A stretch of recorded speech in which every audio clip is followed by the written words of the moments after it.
స్వామి వివేకానంద బోధన అందరికీ స్ఫూర్తిదాయకమని, ఆయన చేసిన ఉపన్యాసాలు నేటి యువతకు ఆదర్శనీయమని, ఆయనను స్ఫూర్తిగా తీసుకుని దేశ ప్రగతిలో ముందుకు సాగాలని రామకృష్ణ మఠం స్వామీజీ పరిజ్ఞానంద స్వామి పిలుపునిచ్చారు. రామకృష్ణ మఠం నుండి కంబాల చెరువు వరకు ర్యాలీ జరిగింది. స్వామి వివేకానంద చిన్న వయసులోనే మన నుండి దూరమైనప్పటికీ ఆయన ఉన్నంతకాలం చేసిన బోధనలు నిరంతరం అందరికీ స్ఫూర్తినిస్తాయన్నారు. భారతదేశ ఉన్నత్యాన్ని చాటి చెప్పేందుకు ఎప్పుడు శ్రమించారని, ఆయన నిజమైన దేశభక్తుడు, దైవ భక్తుడని కొనియాడారు. జ్ఞానభూమి, ఆధ్యాత్మిక భూమిగా ఉన్న భారత్ను ముందుకు నడిపించేందుకు అందరూ భాగస్వాములు కావాలని కోరారు. ఆయన జన్మదినోత్సవాన్ని జాతీయ యువజన దినోత్సవంగా నిర్వహించడం గర్వకారణమన్నారు. రాజమహేంద్ర విద్యా సంస్థల అధినేత టీకే విశ్వేశ్వరరెడ్డి మాట్లాడుతూ, రామకృష్ణ పరమహంస శిష్యుడైన స్వామి వివేకానంద దేశానికి అని పేర్కొన్నారు. పెళ్లిళ్లు, ఇతర శుభకార్యాల్లో గిఫ్టులు ఇచ్చే కంటే అమూల్యమైన స్వామి వివేకానంద జీవిత చరిత్ర పుస్తకాన్ని అందజేస్తే యువతకు మేలు జరుగుతుందన్నారు. ఈ కార్యక్రమంలో స్వామి శ్రేవ్యానంద, స్వామి ప్రజ్ఞానంద, రాజమండ్రి ఆదిత్య విద్యా సంస్థల డైరెక్టర్ ఎస్పీ గంగిరెడ్డి, భారత్ వికాస్ పరిషత్ తరపున PVS Krishnarao, Kothapalli Veeraju, Krishnakumar, Aditya degree PG విద్యా సంస్థలకు చెందిన ఎన్ఎస్ఎస్ వాలంటీర్లు, programme officers doctor GVS Nageswararao, doctor BHP Ramadevi, Polukonda Sai, K Maheshwari తదితరులు పాల్గొన్నారు. యూత్కి ఇన్స్పిరేషన్ ఎలాగా అవుతాడు? నేషనల్ యూత్ డేకి స్వామి వివేకానంద ఎలాగా యూత్ ఐకాన్ అవుతారు?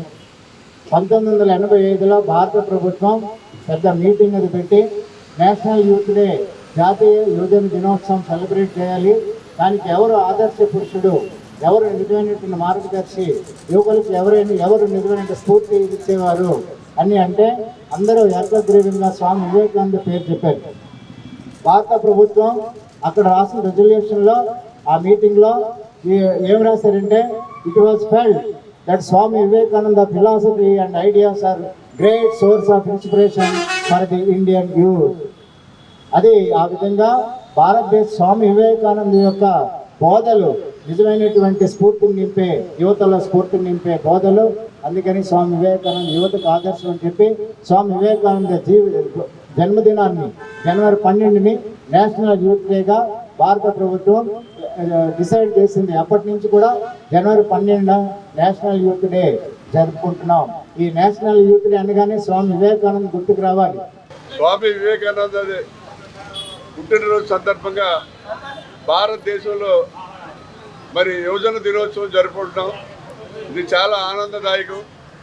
ఈవేళ మన రాజమండ్రి రామకృష్ణ మఠం వారు భారీ ఎత్తున ఊరేగింపు జరిపి కంబాల చెరువు స్వామి వివేకానంద జంక్షన్ వచ్చి ఇక్కడ వివేకానంద యొక్క విగ్రహానికి పూలమాలలు వేసి ఘనంగా నివాళులర్పించడం జరిగింది.